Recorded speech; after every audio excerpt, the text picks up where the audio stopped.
Welcome everyone, and welcome to this webinar where we will be presenting and discussing the ICAP emissions trading status report 2023. My name is Stefano De Clara, and I'm the head of the ICAP secretariat.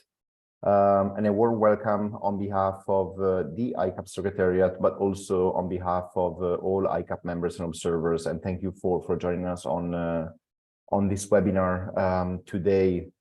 As I mentioned, what we will do will be to present and then have a chance to discuss the latest edition of the ICAP status report. In case you're not familiar with ICAP, we are a partnership or a forum for governments to get together and work together on ETS implementation and operationalization. We bring together members from different geographies, as you can see on the map, but also from different levels of government, ranging all the way from international governmental institutions, such as the European Commission, all the way down to national governments, but also subnational and city-level governments that work on the implementation of ETS. ICAP actually turned 15th at the end of last year. We were founded in 2007 in Lisbon, and since then we grew to count 40 ICAP members between members and observers, and we've also done quite a lot across our areas of activities, including 27 training courses where we train more than 1,000 participants on all aspects related to ETS implementation. We've also held webinars and events. We published nearly 70 publications on all aspects related to ETS implementation. And over time, we became a point of reference for the global discussion around emission trading systems. This is not the only anniversary we are celebrating this year, because the edition of the status report that we are presenting today also marks the 10th anniversary, or the 10th edition of the status report. The first one came out in 2014. And being the 10th anniversary, this is also a good opportunity to look back and think about what changed in the world of emission trading systems over the last decade. As you might imagine, we did have quite a lot of changes and quite a lot of developments over the last 10 years. I mean, for one thing, the number of systems in operation more than doubled, going from 13 in 2014 to the current 28 systems that are up and running as of today.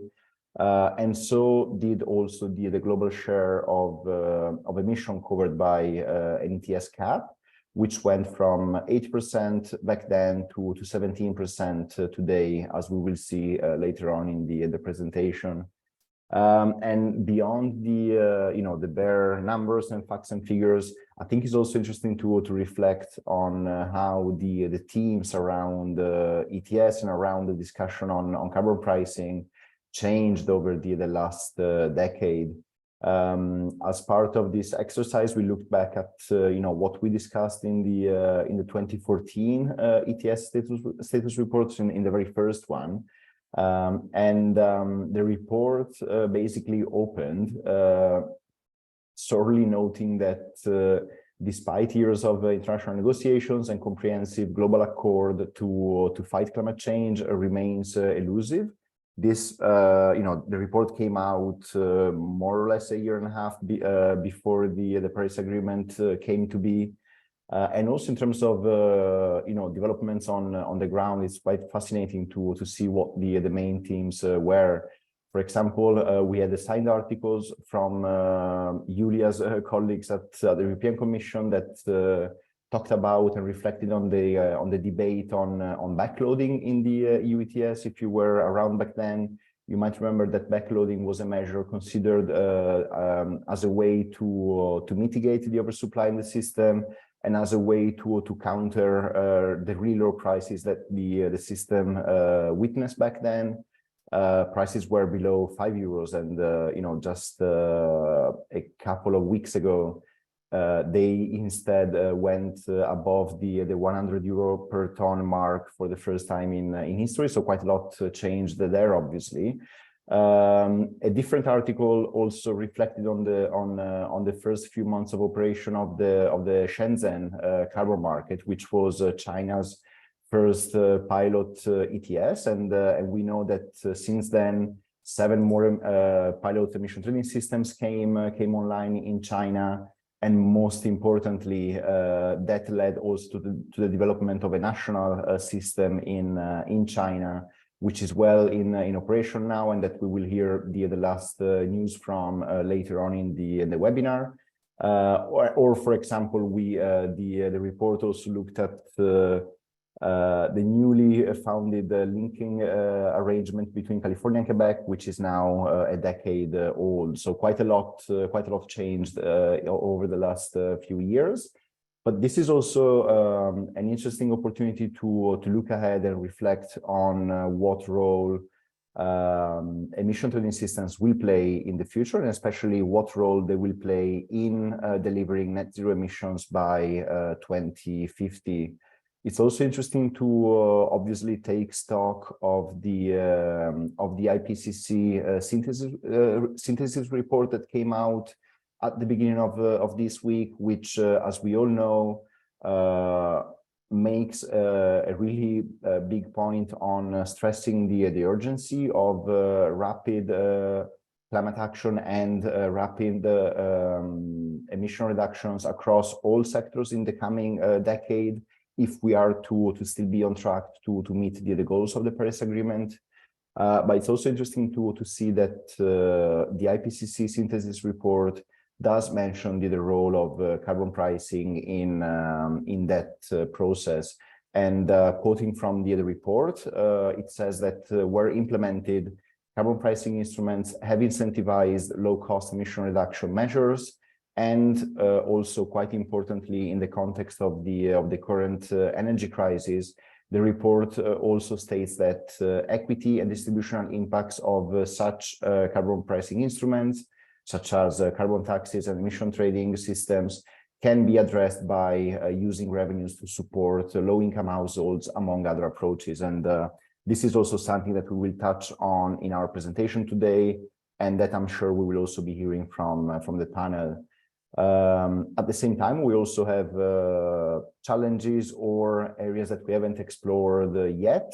Again, quoting from the report, it says that carbon pricing policies have been less effective on their own and at current price levels to promote higher cost measures necessary for further emission reductions. And this is, again, something worth reflecting on in the context of the role that emission trading systems can play going forward.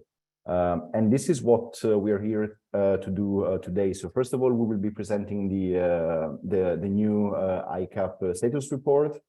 My colleagues Maya and Teresa will go into that in a minute, but I would encourage you to go on our website and have a look at the report. It's publicly available as of yesterday.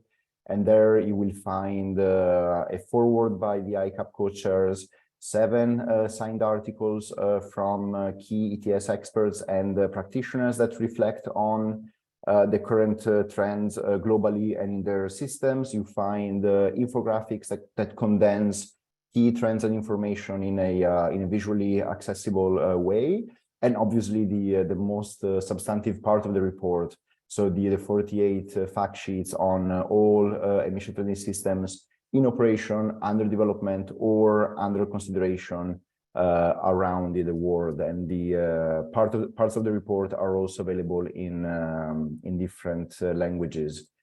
We do have quite a lot to go through today. So without further ado, I will be explaining a bit what we are doing, and then I'll give the floor to my colleagues Maya and Teresa, which will kick us off with a presentation of the key highlights from the ICAP status report. And then we will go into a panel discussion with ETS practitioners and experts to reflect on those developments, but as well as to look a bit further into what happened in their jurisdictions. And I'll get to present the panel later on in the event. As a quick note of housekeeping before I hand it over to Maya. I just wanted to point out that this is meant to be an interactive event. So after the presentation and after the panel discussion, we will get to a Q&A and a discussion with the audience. To do that, and as we go through the presentation and the panel discussion, don't hesitate to put questions or comments or observations in the Q&A function of the webinar. And we will make sure to address them and to pose them to the panelists or to the ICAP team a bit later in the event. But feel free to send them through already throughout the event. Also, to get this out of the way, as it's often the first question that gets asked, we will make the presentation available on our website, and we will also publish the recording of the webinar on our website in a couple of days. So if you want to see the slides, or if you want to look back at the recording, come back on the event page of our website in a couple of days, and you will find it there. With that, I'll hand it to my colleague Maya to kick us off with the presentation. Maya, over to you. Thanks a lot, Stefano. So for those of you who've already managed to take a look, you'll know that a lot has emerged from this year's status report, and everyone will of course find different parts of it interesting. But to us, the three key messages that have emerged here are that momentum for ETS development and implementation continues. So the number of systems and the global ETS coverage has more than doubled over the last decade and continues to rise today as well. Secondly, ETSs worldwide have weathered a very eventful year, but without major disruptions. As we all know, the world continues to face a series of unprecedented challenges, including a global energy crisis sparked by the Russian invasion of Ukraine. But despite all of this, existing systems have shown that they are very mature and have proved to be remarkably resilient to significant external shocks. Lastly, carbon prices have remained largely unchanged, but keep raising record revenues. After significant gains in the previous year in 2021, prices in most systems started and ended 2022 at around the same level, even though they fluctuated over the year, as you will see in one of our infographics in the report. 2022 was also another record year in this regard, with more than $63 billion of auctioning proceeds collected. And we'll go into that a little bit later in the webinar as well. So this is our flagship map. Many of you will probably be familiar with this as well. It shows the current state of play of ETSs around the world today. So in the bottom left corner, you can see, and on the map as well, there are 28 systems that are in force, and these are the ones shown in blue. This is up from 25 last year. So we have welcomed Washington State, Austria, and Montenegro, who have all implemented emissions trading systems this past year. And there are 8 systems currently being developed and a further 12 that are under discussion, under consideration. And these you can see in the various shades of green on the map as well.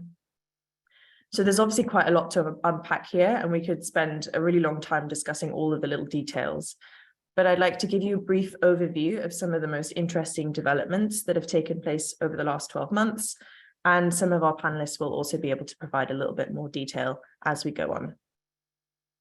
So let's start in Europe. It's been a busy year for climate policy in the European Union. In December, the European Parliament and Council reached an agreement on a major reform of the EU ETS, which has strengthened its ambition to help reach the 55% emissions reduction target for 2030. This reform includes a tighter cap for the existing ETS and has also phased in the maritime sector from 2024. Another hot topic is the EU's carbon border adjustment mechanism, which will now be introduced from 2026. And it's also been decided that a new EU ETS for buildings, road transport, and process heat in industry will come online in 2027, or in the case of higher energy prices in 2028. So we're also really happy to have Julia on the panel today, who can give us some more insights a little later on. In the UK, a major consultation on the UK ETS was launched on reforms that will address several issues. Some of these include how to align the CAP trajectory with the UK's net zero target and how to expand the scheme's sectoral coverage. And the full response to this consultation is expected sometime this year. In Turkey, the first Climate Council meeting was held, which was participated by representatives from public and private institutions and NGOs.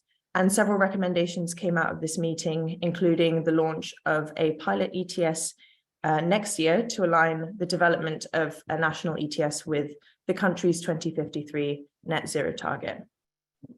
So now let's jump across to the Americas. As I mentioned earlier, we welcomed the news that Washington State launched its new Cap and Invest program, which began operating this past January. The design of the system is quite similar to California's existing program, and Washington State is also exploring the possibility of linking to other cap and trade systems in the future. This leads us nicely on to California, which adopted the final 2022 scoping plan, which establishes California's strategy to meet its very ambitious climate targets. And California will also be reviewing all its major programs, including its cap and trade system, and any changes that come out of this process will be announced by the end of this year. Next up in Mexico, the operational phase of Mexico's ETS began this past January, and regulations for this phase are expected to be published soon as well. Now we jump once more across the world to Africa.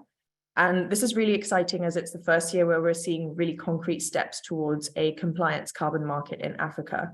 So in August last year, the Nigerian Minister for the Environment announced that Nigeria is working towards a national ETS, even though some of the key design elements like the timeline and the scope are yet to be decided.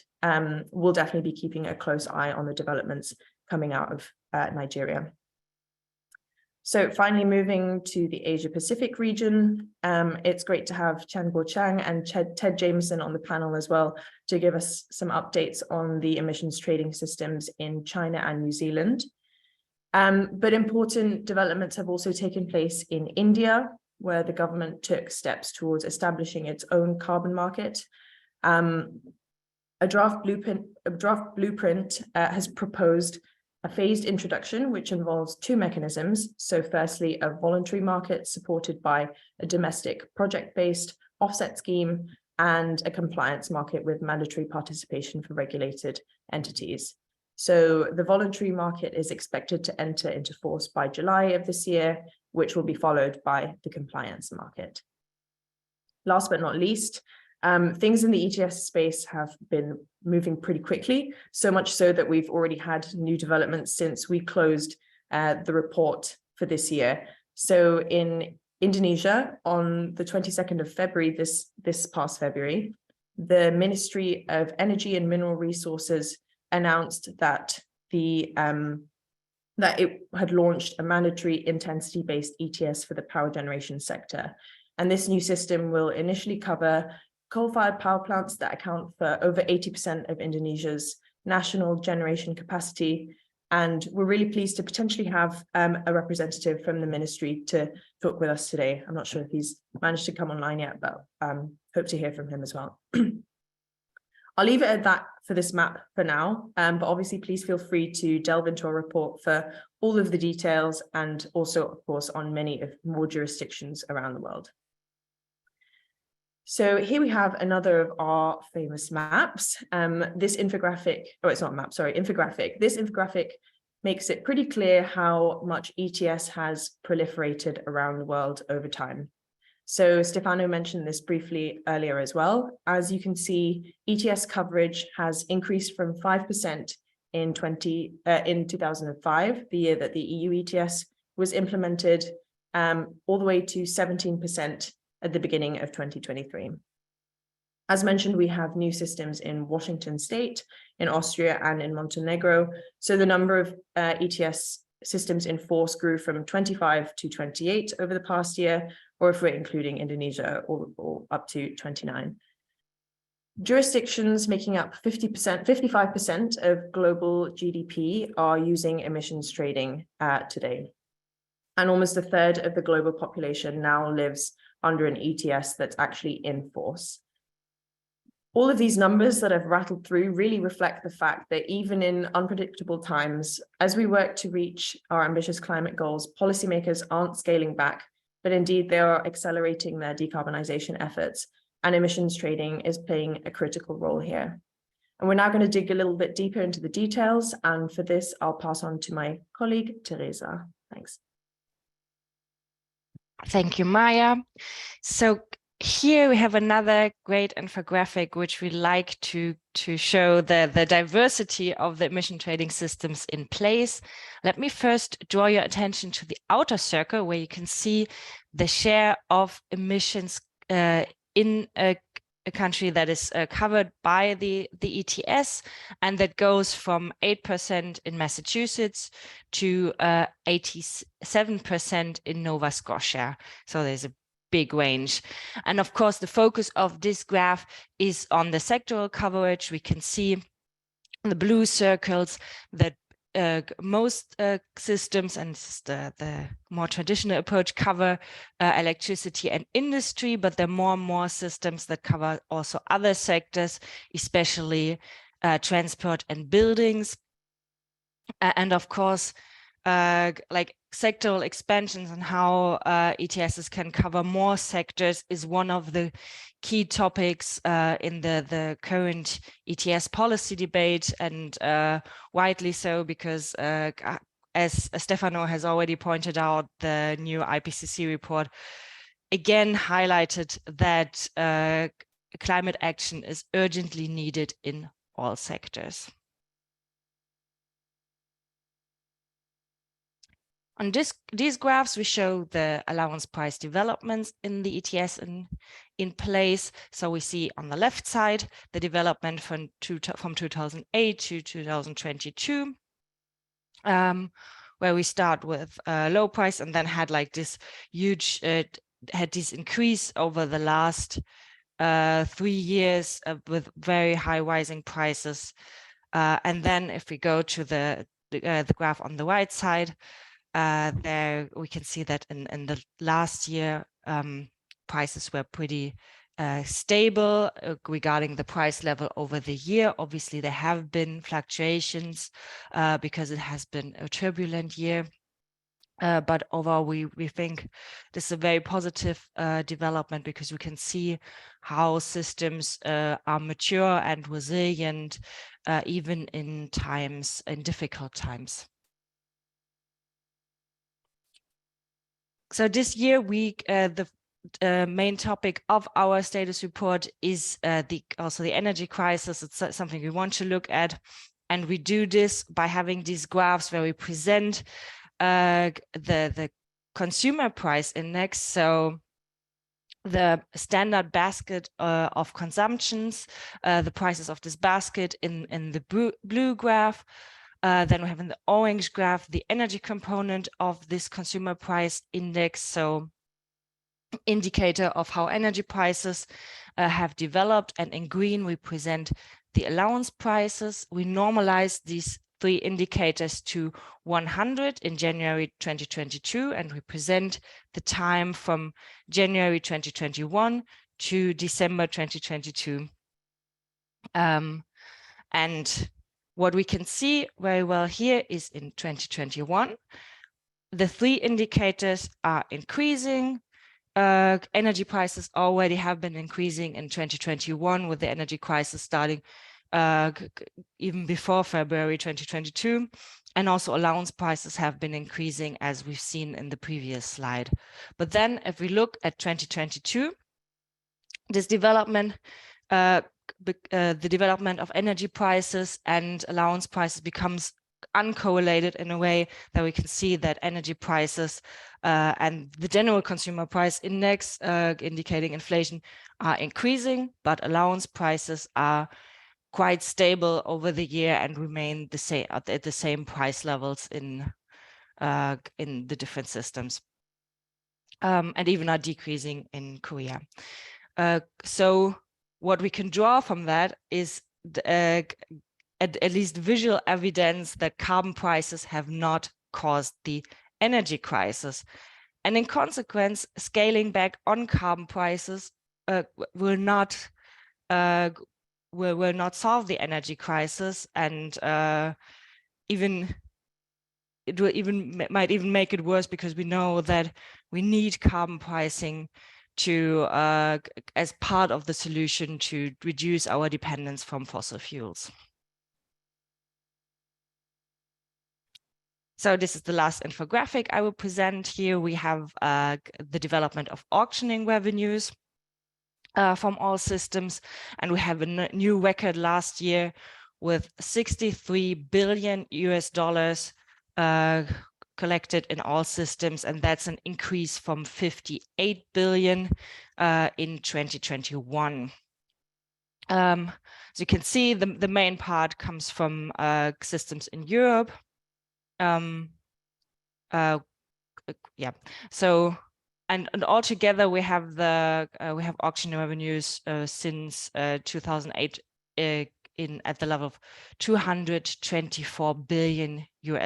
So this is quite an amount, and I think it's just important to highlight that there are these revenues, because they can be used to invest in low carbon technologies and infrastructure, but also to support vulnerable households or small enterprises on their way to decarbonize. And I think that's just the main message, that we sometimes focus on the burden of carbon prices, but the money that is collected is actually is not gone. It can be used for other purposes. So before closing the presentation, let me point you to our beautiful website. Here we have the ETS map, where we also show updates in the different systems throughout the year. We report on all relevant news. And of course, we have a number of very interesting publications on different topics for you. Thanks a lot, and back to Stefano. Thank you, Maya and Teresa, for the excellent presentation, and for walking us through quite a lot of substance. As Maya pointed out, I mean, these are just the highlights, and what in a way we thought that was worth presenting. But we would encourage you to have a look at the full report and go through that, because there's much more, obviously, to the picture that we couldn't squeeze in a 10-15 minute presentation. We'll now move on to the panel discussion that will try to make sense of some of these developments that we just presented, and we'll also further discuss what happened over the last 12 months in some of the key jurisdictions.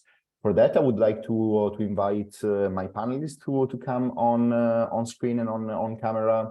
And I will quickly introduce them. So we have here with us today Julia Zeman from the European Commission, where she's a policy officer for international carbon markets. Changguo Chang, Deputy General Manager at Sinocarbon Innovation Investment in China. We may or may not have Bayu from Indonesia. I know that he was having some troubles connecting, so we'll see if we can bring him online. We also have Ted Jemison at the Climate Change Directorate in the Ministry for Environment in New Zealand, and Ermi Miao, Energy and Environment Analyst at the IEA, the International Energy Agency in Paris. So I will take the slide down so people can come on screen a bit more prominently. And given that we have panelists from different geographies and different time zones, I'd like to start with a quick warm-up round to make sure that we're all awake and ready to dive into the panel discussion.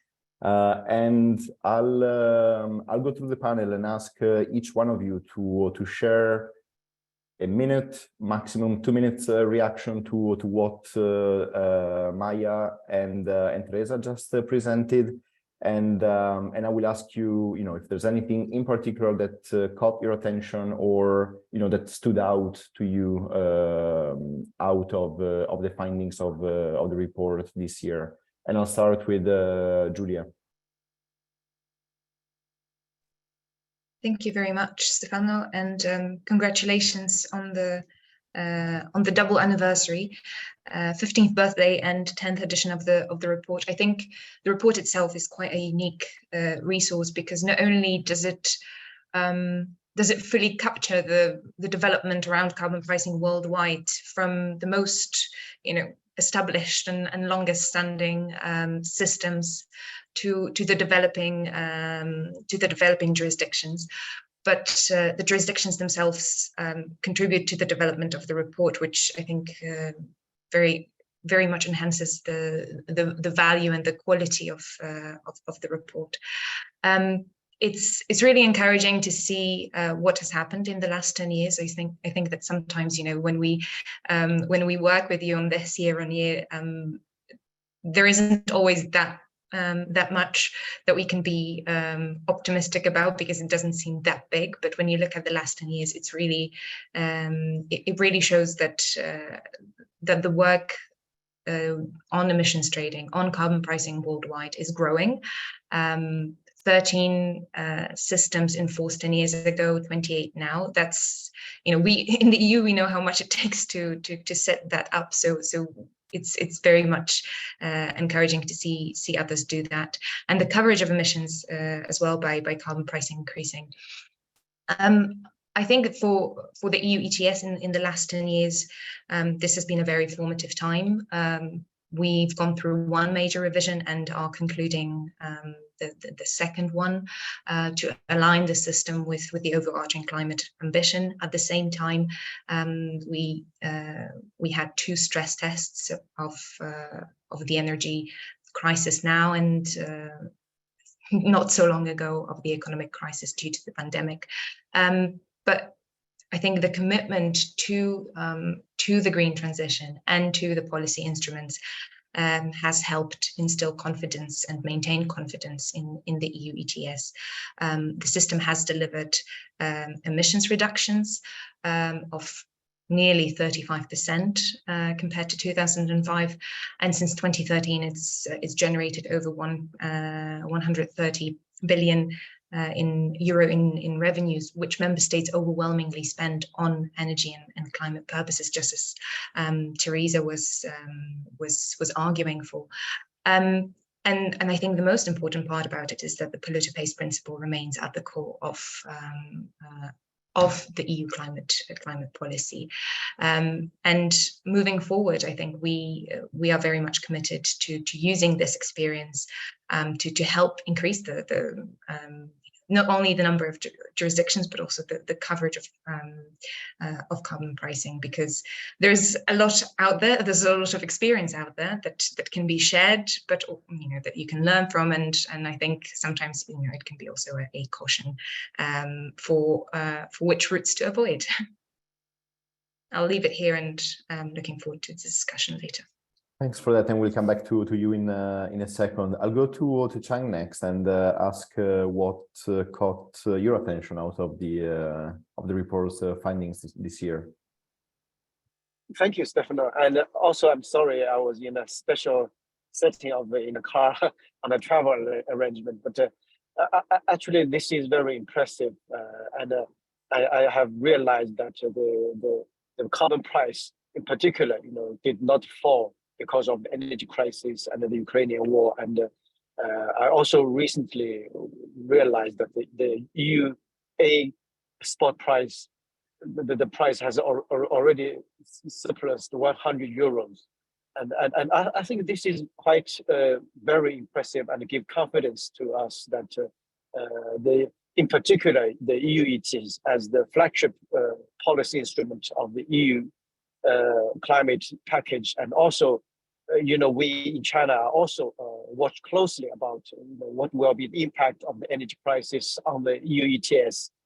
And there was so many, people who has been raised the question that because of the energy crisis and also the difficult economic situation, the EU's policy on climate and also the EU ETS will likely, to be backslide a little bit. But the reality is that, the facts is that EU strengthened its climate policy, and also the EU ETS is performing in a way that which is much more mature, and also the carbon price is also increasing in time of the difficulties. So this is really very, very impressive, and I would like to congratulate, and I think this gives confidence to us all. So with this, I think I will join the second round to introduce about a little bit progress in the Chinese system. Yeah, thanks for that. And we really have a follow-up question for you from one of the attendees that is asking if you are in an electric power vehicle. Let me. Okay, you want me to address the question later or now? It was a quick joke. We'll come back to you later. But yeah, the beauty of virtual events is that we can all be in different settings. You are in a car, Ermi is in the clouds apparently, and I'll actually go to Ermi next and ask you what caught your attention out of the report findings. Thanks a lot, Stefano, and really congratulations on the reports. It has been a very important source of our work when looking into ETS. We really, whenever we need to find information, we always go to the ICAP website looking for the latest updates on the policies too. And so I think there's a few points, since a lot of my work focus on Asia. So there's significant momentum for ETS developments in Asia. So over the past few years, we really see this wave of continuous trend of new ETS announcements in Asia. As the latest map shows, the areas in Asia, some has changed over just past a few years from gray to the light green color, indicating they're under consideration, and some has progressed into the darker green colors, indicating it's in the more development stage. So that's really a positive sign for Asia, this whole developments.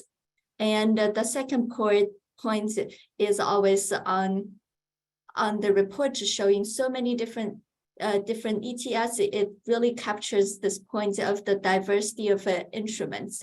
So we always say the ETS design is not for purists.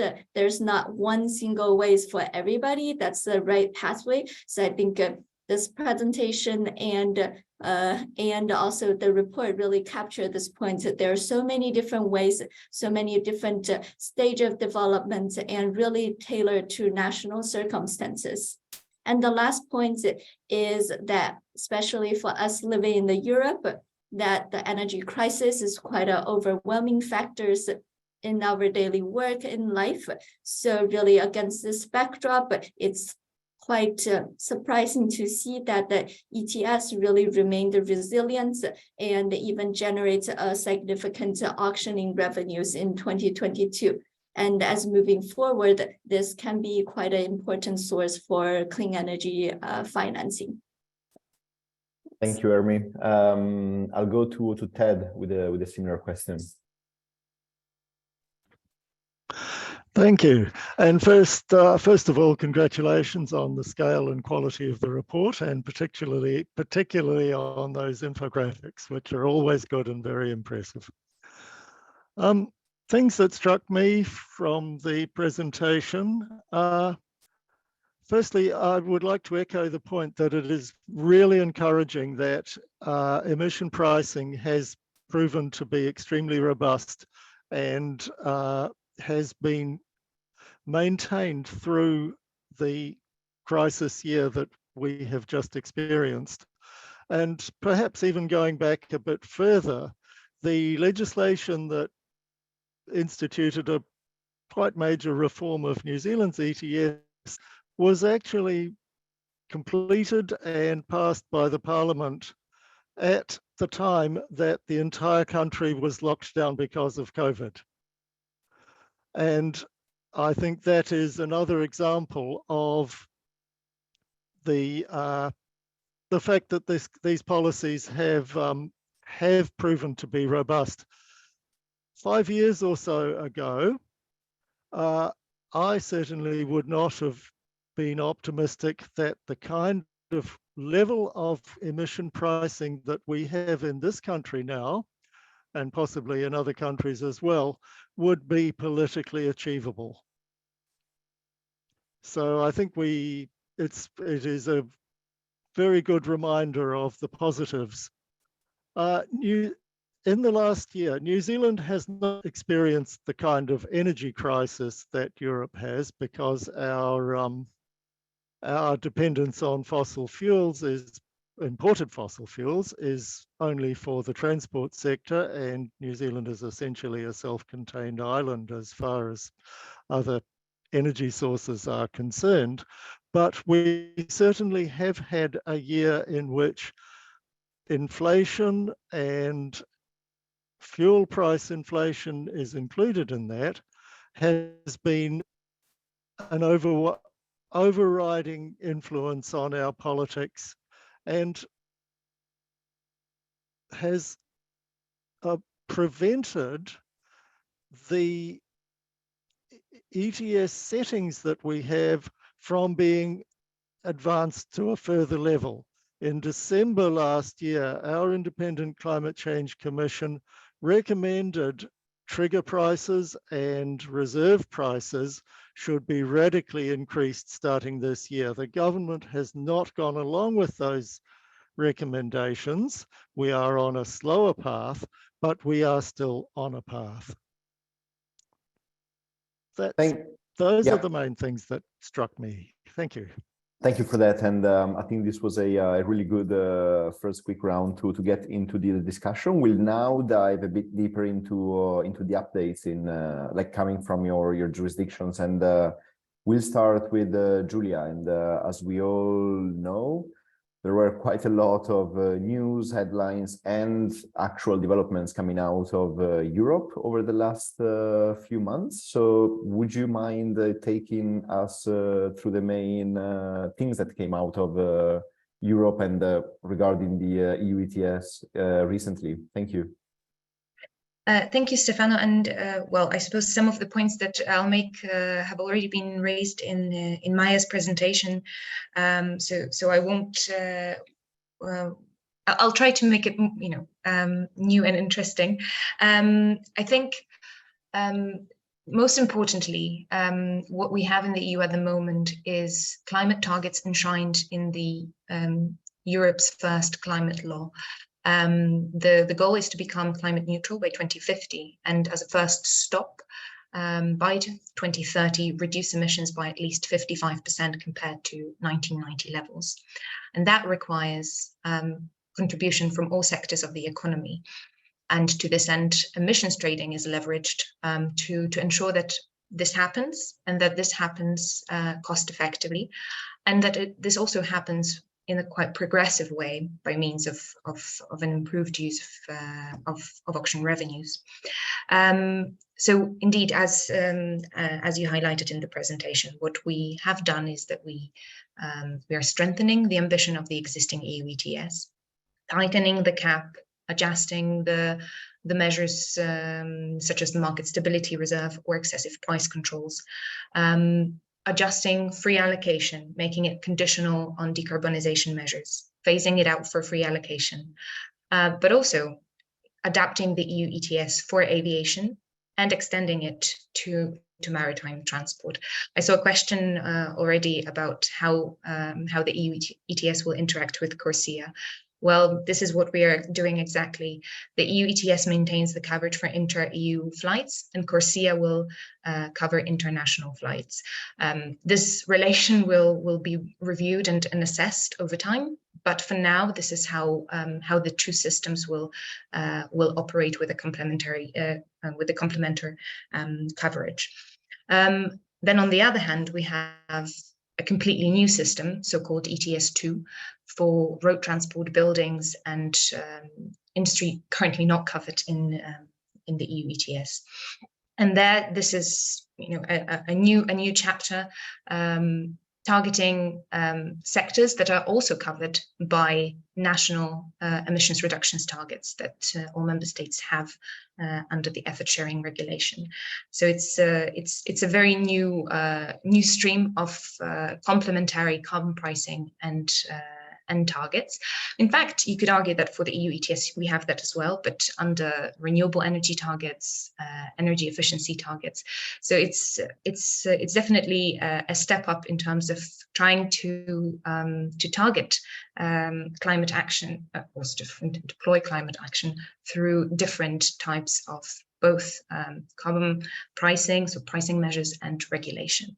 But I think what's most important, and it links back to the early presentation, is that we make this transformation progressive by means of using the revenues from the carbon pricing, and that we make it progressive where we solve the problems long term, not short term, and that by doing that we also ensure that the transition is just and inclusive, and that it helps really transform the economy.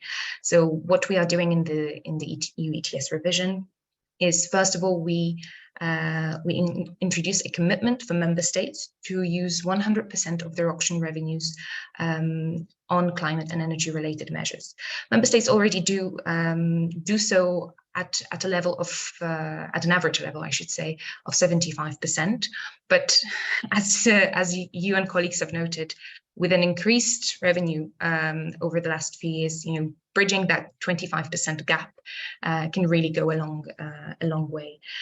We also increased the resources of the Innovation Fund and Modernization Fund, so two vehicles for deploying innovation in ETS sectors, but also correcting the difference in the starting points in the green transformation between member states.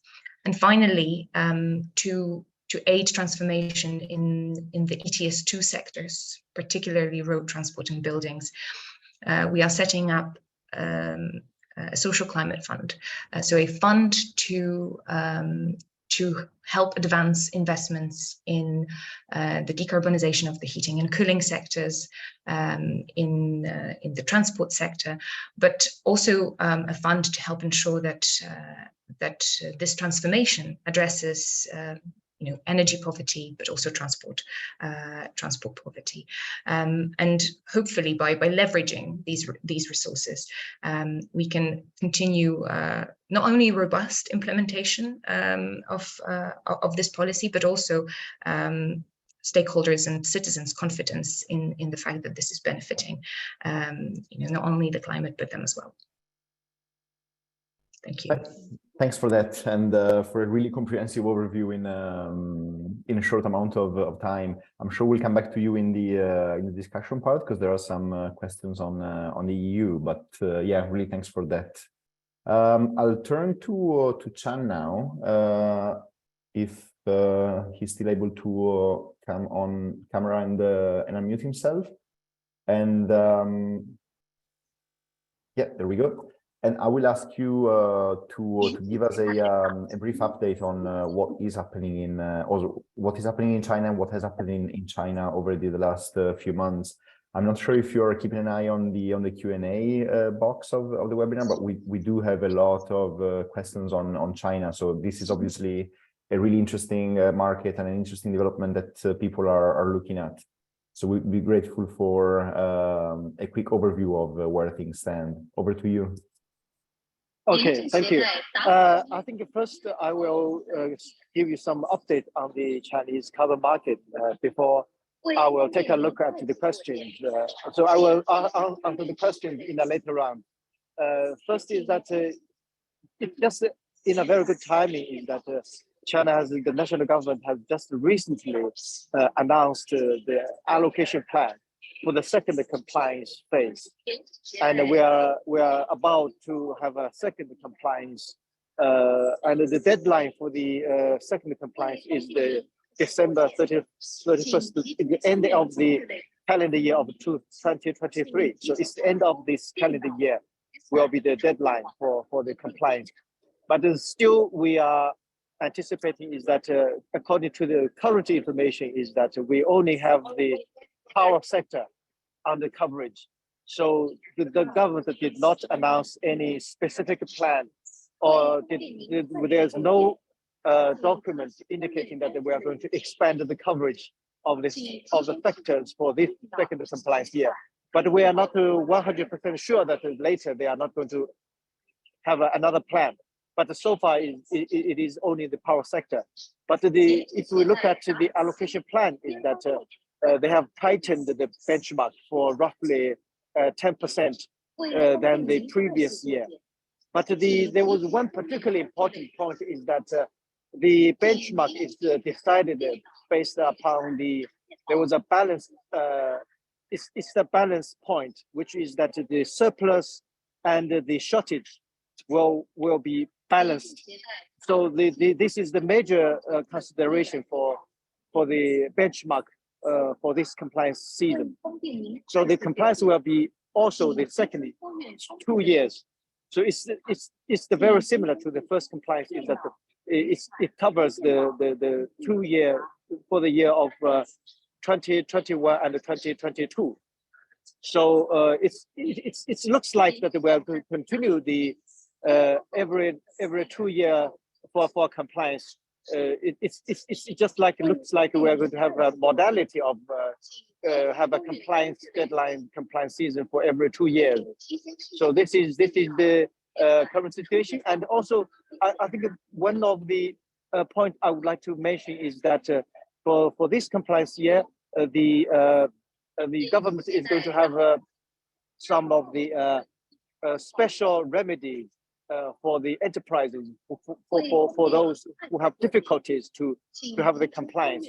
One of the new measures is that they are allowed to borrow 50% of the shortages for the future compliance, for the future allocation. So this is that's something that it is very rare that only I remember is that only Korea ETS and the national Chinese ETS is allowing borrowing of but this is only for enterprise who is holding more than 20% of the verified emission. For those shortages, over 10% of the verified emissions, they are allowed to borrow, and only 50% of these shortages is allowed to borrow.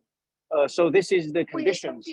And I think another thing I would like to mention is that, which is really very special, is that the government is also have a clause in the package, which allows that for those entities who is having extreme difficulties to meeting the compliance obligations, that they will have some special arrangements. But it is not very transparent.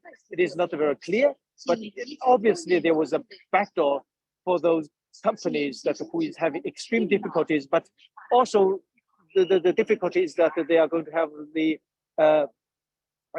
related to the living conditions, ensuring the living conditions, or the civilian welfare of the society. So this is the clause is a little bit vague on how it will be implemented, but we are worried about that.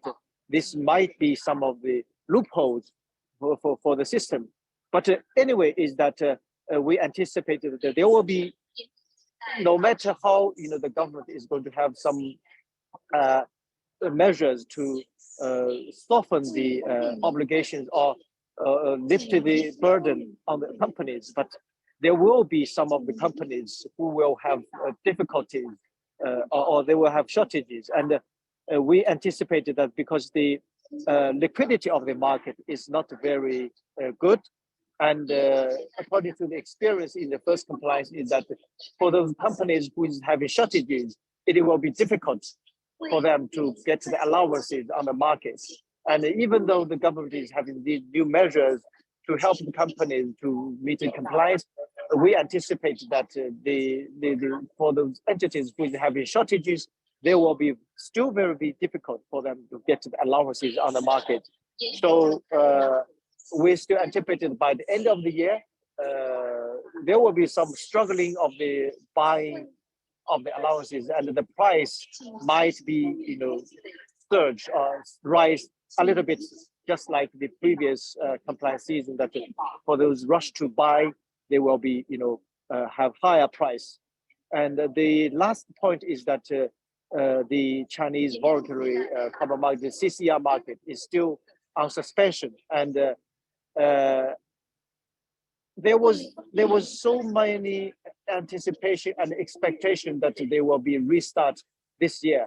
And what we got from some of the internal information is that the ME do have an intention to restart the CCR roughly by the October or before November. The CCR will be reopened. They are under the pressure to reoperate but still, even if we start the CCR, there will be no new credits to be issued because of the time is very limited. So that's the general situation, is that we are going to have still have a difficult compliance year for those companies who are having shortage. Thank you, Stefano. I will ask the questions later. Yeah, many thanks for that, and yeah, I'm sure we'll come back to you for the Q&A part of the discussion. I will go to Ted next, and Ted, you already hinted at some of the latest developments in New Zealand in your previous intervention. So would you be able to expand on that and tell us a bit more about what happened in New Zealand over the last few months? I think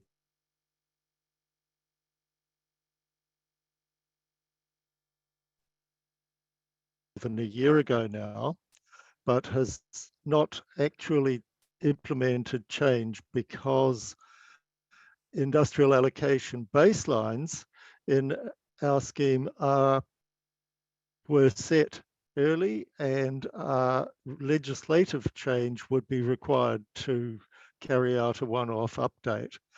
Industrial allocation is being phased down, but there is a level of over-allocation in some sectors because of the 10-year delay between the baselines originally being set and the phase down, which was only begun in 2020 after we passed new legislation to reform the scheme.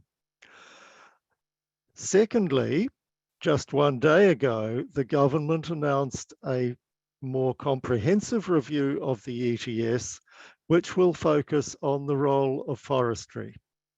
Forestry offsets are a very important part both of New Zealand's overall industrial and land use scene, but in the ETS, because there is no quantitative limit on the use of forestry offset units for surrender.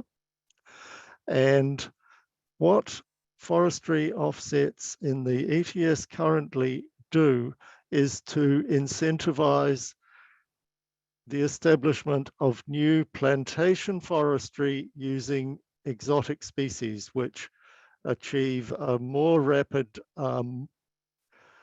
climate benefit than native species because they grow faster in our environment, but they have associated other environmental issues. So there are two levels of issue here. One is that the role of forestry offsets under current modeling will grow, and the ETS under its current settings and legislation will incentivize substantial new forestry planting at the expense of the level of pricing we want in emitting sectors, and that price increases will be limited, and modeling suggests that there will be relatively low prices at some point in the future. So the we are looking at a comprehensive review of the role of forestry and looking at options, including restrictions on forestry use, a separate market, things like that. There will be consultation on that in the second quarter at some point after the 1st of April, and I don't have a clear date for that yet. The government will issue a quite detailed consultation document on the review. I think that's probably enough to. Thank you, and we'll also come back to you in the Q&A. I'm sure.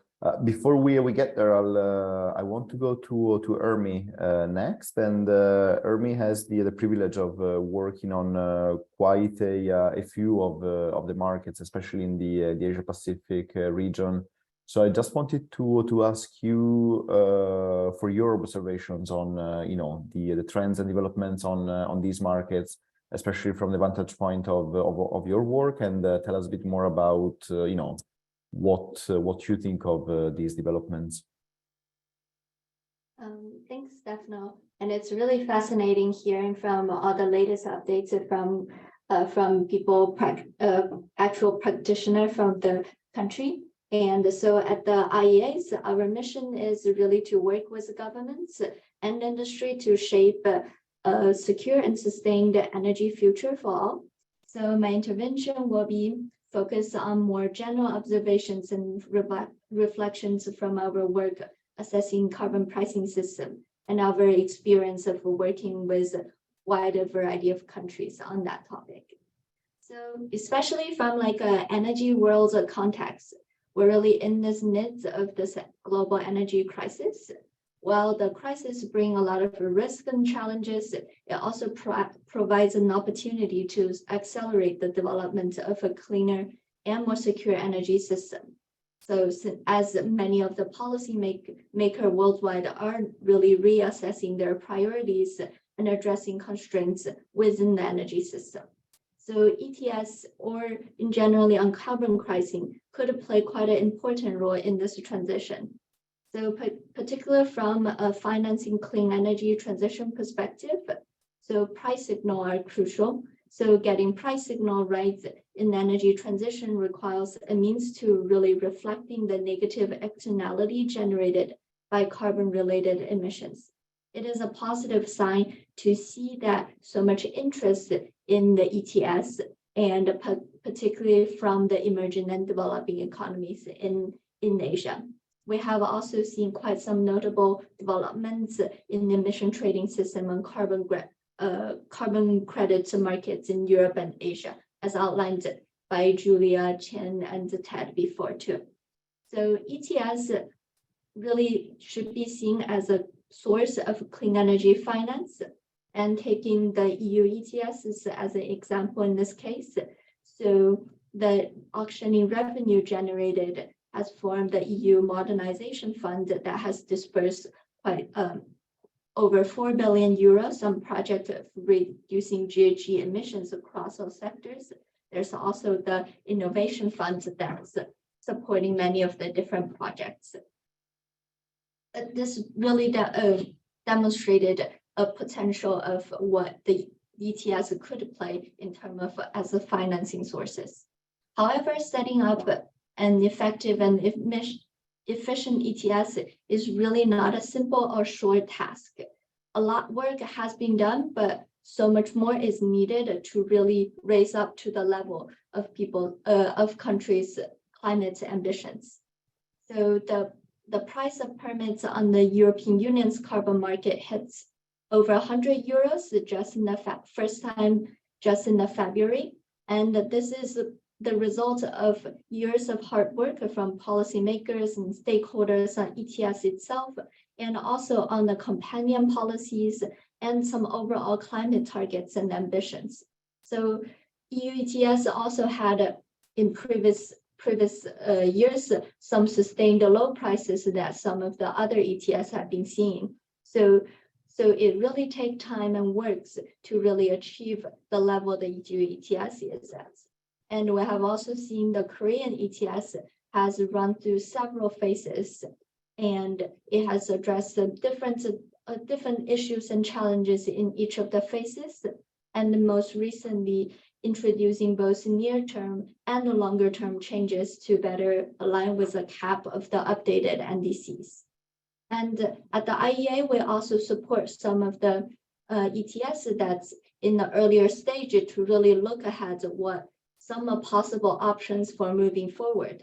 For example, last year, we published a new analytical report looking into the effects of different future design options for the enhancing the Chinese ETS in light of their carbon neutrality goals, and with all the power sector reform. We looked into the impact of RPS policies, tightening cap, and increasing in auctioning, and if it's changed to a cap and trade design. So each of the designs, it has its benefits, it has its challenge, and how it will address it in the emission side. So we can see that in many parts, there's so much work to be done. There's positive signs, but hard work is still ahead. And this effort will be continued.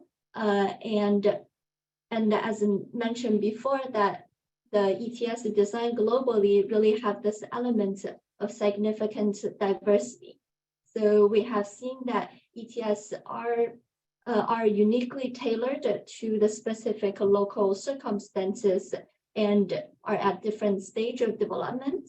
But many of the challenges, obstacles, debates, and concerns are quite mutual. So in this journey, there is some great benefits from experience sharing among jurisdictions and the learning from each other, particularly on the points of with many more emerging and developing countries joining in the process of developing ETS. There are opportunity to communicate and collaborate on addressing some of the issues that might not be the case in the EU's or in California. So some more unique challenges for the emerging markets in the power sector, in the industry sector, addressing increasing demands. So, and in final points, it's really that tackling climate change requires all actors to work together and with a focus and determination. So we at IEAs are committed to providing policy advice and support on tracking how governments can really bring their emission in line with their pledges, while still ensuring clean energy transition are secure, affordable, and really fair for all people around. Thanks for that. Really valid points. And hopefully we'll get to expand on those in the discussion part. We'll now turn to the Q&A and to the questions that the audience sent in, and I'll be paraphrasing or rewording some of them to make sure that they can be applicable to most panelists. And I'd like to start with a couple of points that we got on the topic of sectoral expansion, and we got basically a few questions asking how that is actually done. And I think the key issue is that it's relatively easy to imagine how an emission trading system can cover, power and industry, for example, where you have a relatively low number of big emitting sources in the form of power plants and industrial facilities, and you just place the obligation on those. But I think it's interesting to reflect how that is done in sectors such as road transport or building, where you have a lot of smaller points of emissions. With that, maybe I'll go first to Julie and then to Ted, asking how their systems are planning to or are already covering those sectors.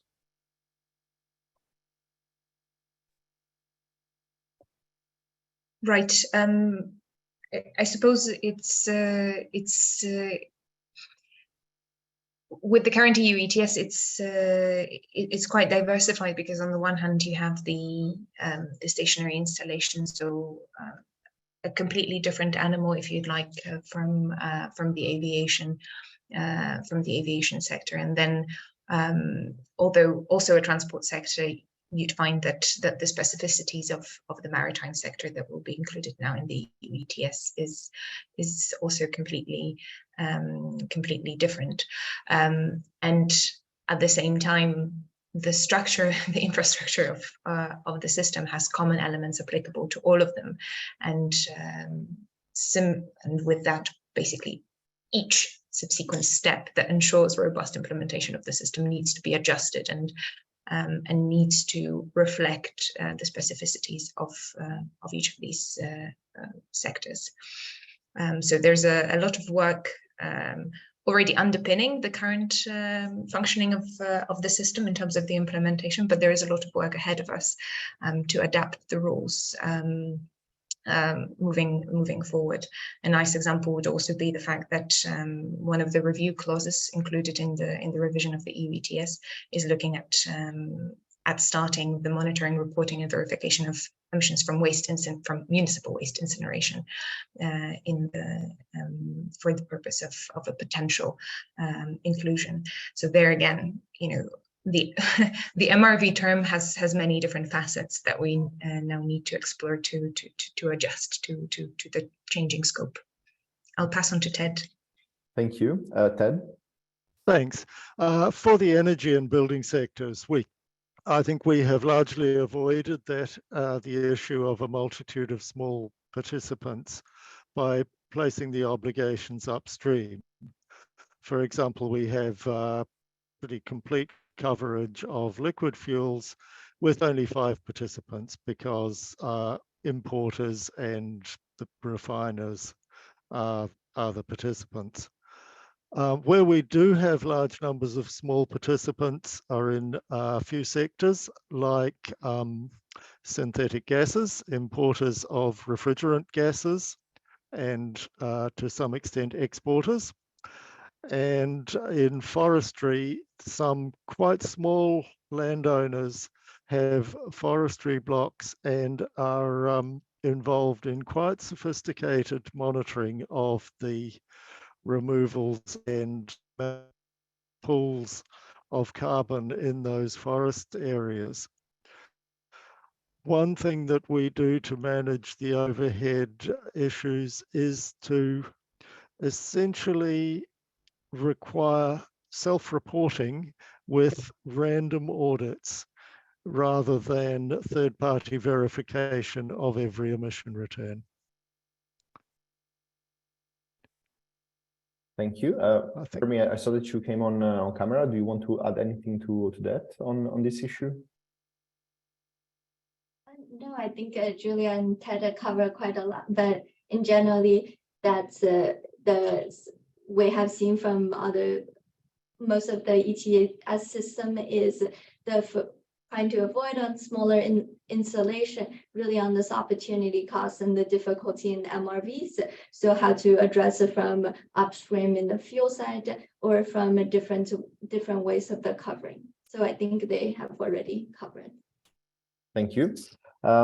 We also got a question that might be actually a good one for Teresa, and the question was around how systems at different levels of governance, so to speak, relate to each other, and in particular, it was asking, what was the rationale for launching an ETS in Germany, given that we already had the EU ETS in Europe. Can you say a few words about that? Yes, of course. Well, Germany had a very ambitious climate law and, so to speak, didn't want it to wait, but is fully on board and supporting the new ETS2, which will be coming in 2027 or 2028, and will then transfer the regulation that is, of course, also very similar to this new system. So it's not that there will be like two completely like two systems regulating the same entities and the same emissions, but these are meant to be complementary, and Germany is very happy that the new ETS2 is coming. Yeah, thanks for that. And I mean, also for those not fully familiar with the whole history and timeline, I think it's also worth pointing out that the main EU ETS, as Julia described, covers power, industry, and aviation. So Germany decided to develop a national system to cover sectors that were not covered by the ETS at the European level. And then the proposal for a second European ETS also came along. And that is actually not that much different in a way from what you have in China, for example, where you had 7 or 8 pilot systems that covered a number of sectors. Then a national system that covered the power sector was launched, and consequently, the power sector was carved out by the regional pilots and is covered by the national one. And as the national one will expand over time, more and more sectors will be carved out by the regional pilots. We also got a few questions around, whether and how financial institutions and investors can participate in carbon markets. So basically, whether entities that are not compliance entities under the system are allowed to participate. So if you don't mind, I will go around the panel again, maybe started with Ted this time, and ask you to tell us what that is like in your system. We have essentially no restrictions on participation by firms that don't have compliance obligations, and a major issue for us. Thank you. And we don't currently have any holding limits for participants. Thank you. Over to Julia. Right. Similarly, banks and financial institutions also participate in the EU ETS, and in fact, we, in the context of the energy crisis, we had a big discussion about this as part of the, unexpectedly rather, as part of the revision of the EU ETS, because the increase in the carbon price, coupled with the broader context of the energy crisis, has caused some stakeholders to voice doubts about excessive price speculation in the EU ETS and the potential role of financial institutions in this. On top of the revision work, there's been an extensive assessment done by colleagues in the European Securities and Markets Authority on the EU ETS functioning, which has found no evidence of excessive price speculation in the EU ETS, and its findings confirm that what these institutions bring is financial liquidity, possibility for regulated entities to hedge their price risk. And in that context, any calls to limit their participation in the EU ETS have been sort of managed in the context of the revision, and the same sort of level of participation is we are continuing with. Thank you, and over to Chang then. Yes, I think we don't have in the regulation, the government regulation, we do have admitted the participation of non-regulated entities, investors, and even individuals. But the government does have control on the opening of accounts of these entities in exchanges. So far, the government still did not start to open accounts for these entities, and these entities are still not allowed to enter into the trading. Given the current circumstances and also the regulations and also the market situation, I'm quite pessimistic about they are going to be ready to enter into the market for the end of this year, which means that the entities, we are worried that the liquidity issue is still a problem. Thank you. Very, very interesting. I want to move on to another point that came up in the Q&A, and this could be one for Ermi. More at the fundamental level, there was a question asking whether basically what's better between an ETS and a carbon tax, and I'm assuming that is a discussion that often takes place in some of the jurisdictions you follow, especially when a country first approaches the discussion around what carbon pricing instrument they want to develop. That is possibly the first question that comes up. So if you don't mind, would you be able to tell us, your insights on how that discussion plays out in the Asia Pacific region? Thanks, Stefano. That's actually definitely is a questions that continuously coming up, and jurisdiction are really seeing the benefits of both sides, and also there's different challenges. So I guess from the ETS side, some of the attractiveness was ETS. Someone mentioned is the more flexible pathways of decarbonization, so that might be preferred by entities. And there's also on the designs that it might be easier for industry in the beginnings.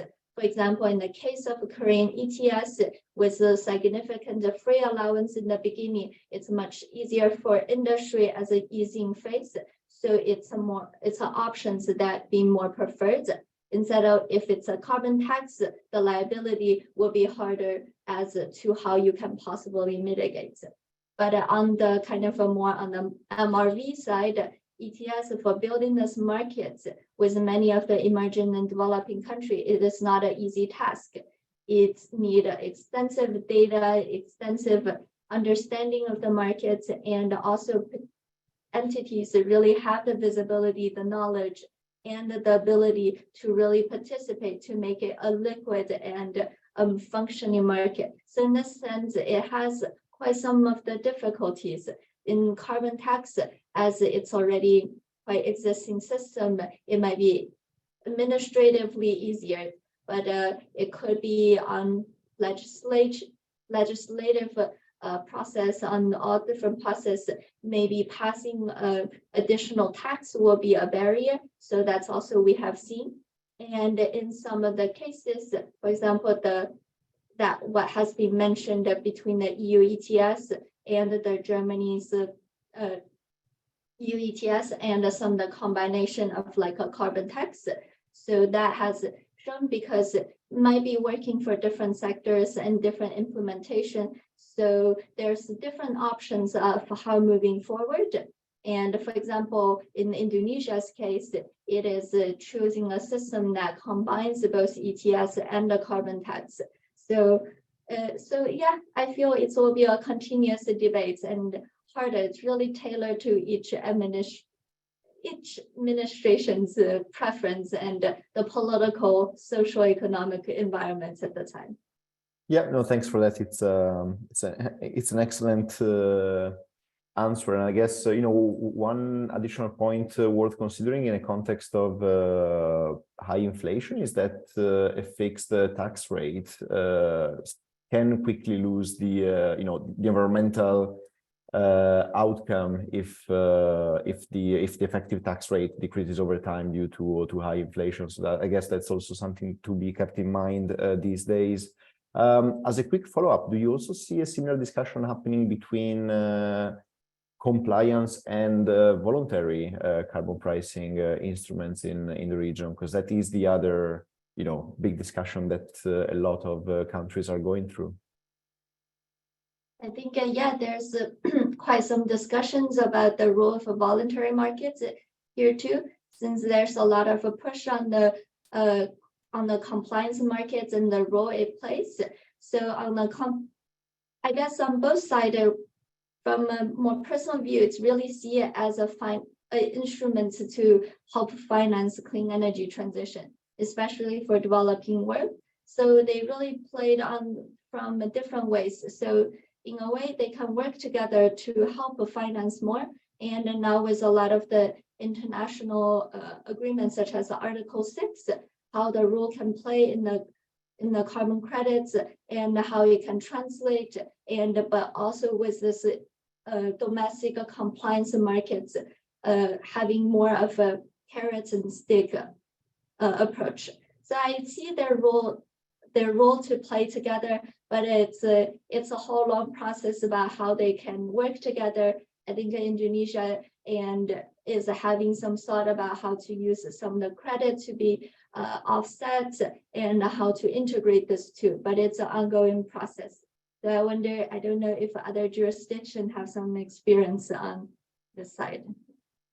Thanks for that. And I actually wanted to slowly move towards the closing of the event with one last quick round of panel discussion on the international dimension of emission trading systems. And I wanted to ask Julia, Ted, and Chan whether and how their emission trading systems are looking at the international dimension of emissions trading. So either at linking with other jurisdictions or at allowing international credits as part of the domestic obligation. And I'll start with Julia then. Right. Well, for us, this is definitely an important area of focus. We are already linked as the EU ETS with the Swiss emissions trading system, and whilst this link has taken a lot of time to establish and put in place, it continues to function well. But an important work is ahead, because as partners in the linking, you need to update each other on the developments on the climate policy, on the broader climate policy context. So there is a lot of effort going also into maintaining the link forward, and then we cooperate with key jurisdictions, including New Zealand, California, Quebec, on exchanging the knowledge, on also learning from each other, because our systems, albeit established, they have some important differences where we can learn from, and on the future of the EU ETS, under the climate law, we need to establish a 2040 climate target, and with that, the climate policy across the board with all the different instruments will need to be adapted to deliver whatever the target is. But yeah, let's see what the future brings there. Thank you. Ted, the New Zealand ETS was initially conceived as a fully Kyoto linked market. Where are things these days? It was, and we have provision for future linking in our legislation, with guidance now in the legislation about how linking might be possible.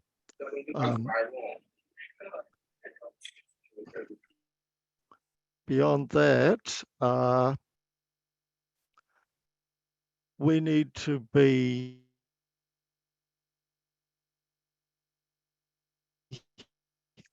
very aware of the need for the ETS to manage domestic emissions, and given the small size of New Zealand's emitting sectors, we would plan on any future linking to be subject to a legislated limit. We don't, in the medium term at least, foresee any kind of unlimited link to another scheme. Thank you for that. And Chan, you already touched on CRs in the context of the China ETS, so the use of domestic credits. But is China also looking at the potential use of international credits, or is it looking at future linkages with other emission trading systems? Yeah, I think the first is that the full linking of the Chinese ETS with other jurisdictions is is the topic that we have not been put on the table by the government. So I think that this will be previously a little bit far away for us to consider. But I think we would like to say that the international cooperation on carbon credits offsetting trading is something that I think we can discuss, and some of the key experts who is supporting the national government on the topic are already going on the studies about the feasibilities about, for example, what will be the role of China under the context of the Article 6.4 mechanism, which is essentially another carbon credits mechanism. So and also they are looking at the possibility, but I think the essential of the focus is on the likely China is going to develop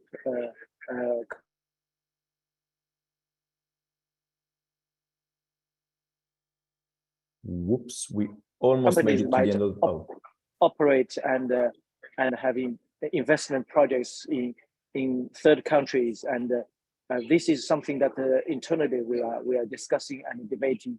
But CCR or other offsets, if we sell to the third countries, this involves the corresponding adjustment under the 6.2 of the Paris Agreement, and this is something that which creates more political barriers, and it's something is much more difficult. So we are still, internally discussing, and experts are investigating into these issues and evaluating the impacts. So the conclusion is not clear yet now, but I think that the CCR, once it's being restarted, CCR will be submitting admission after the CORSIA system, and will be one of the steps that it will be internationalized, and I think this will be something that we are looking for. So we would like to use the words about the internationalization of the Chinese domestic offsetting systems, and also how Chinese investors and Chinese companies are doing projects, investments into the green projects in third countries, how these projects can be utilized by the Chinese carbon market. So this will be the likely first step of the internationalization of the Chinese carbon market. Thank you. Thanks for that. Really interesting. And Ermi, I'm conscious that we opened this round of discussion with a comment from you, but I just wanted to give you the chance to say any final word of wisdom on this topic, if you want. Otherwise. Thanks, Stefan. No, I don't have anything further to add. And just really thanks for the opportunity and really interesting discussion from everyone. Good, thanks. And with that, I really want to thank you, Julia, Ted, Chan, Teresa, and Maya for the excellent contributions to the webinar. Also, a big thank you to all attendees for being with us today for the launch of the status report, but also for this interesting panel discussion on some of the key developments in the world of emission trading systems, and obviously also a big thank you to all of the ICAP team who put a lot of time and effort and long days and nights in working on this edition of the status report. I'm really proud of the product that came out of the process, and this wouldn't be possible without the dedication and effort of the whole ICAP team. So big thank you to all of you. Again, thank you to you all, and we'll see each other on the next webinar or event. As Maya pointed out, things in the ETS world are in rapid evolution, so check back on our website for all the most recent news and developments. Thank you all. We'll see you next time. Thank you. Thank you, Stefano. Thank you very much.